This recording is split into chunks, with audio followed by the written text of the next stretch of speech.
si aspetta che qualcuno entri nella tua proprietà, nella tua vita, nella tua stanza da letto. Che cosa è successo di preciso?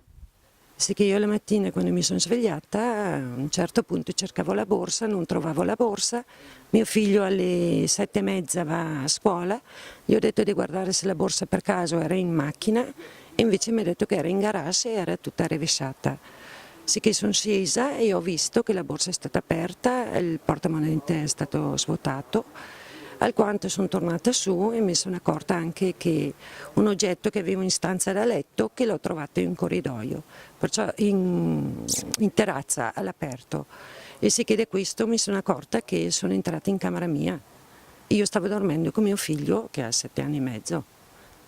Forse è una fortuna quella di non essersi svegliati durante il colpo. Beh, sicuramente sì, perché non si sa la reazione di entrambe le persone. Crede che sia stato usato qualche stratagemma per farvi continuare a dormire? C'è questo sospetto. Può darsi perché nessuno ha sentito niente, dopo le dico che saranno stati anche veloci perché hanno preso la borsa e sto cofanetto che era in camera, non hanno rivestato per tutta la casa, può darsi sì come no, perché alla mattina io odori strani non li ho sentiti, però non si sa in questi casi come che funziona. Sicuramente è maggiore lo spavento rispetto alla perdita effettiva di ciò che è stato sottratto. Sì, certo, anche perché comunque violano, cioè è una violenza contro il tuo essere, la tua casa, il mio modo di essere, il mio modo di vivere.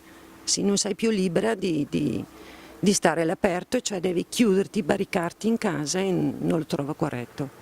In questo senso prenderà delle precauzioni, in qualche modo farà qualcosa?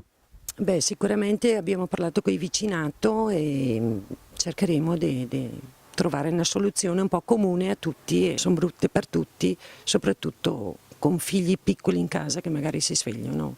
Penso che è uno shock che è difficile superare dopo.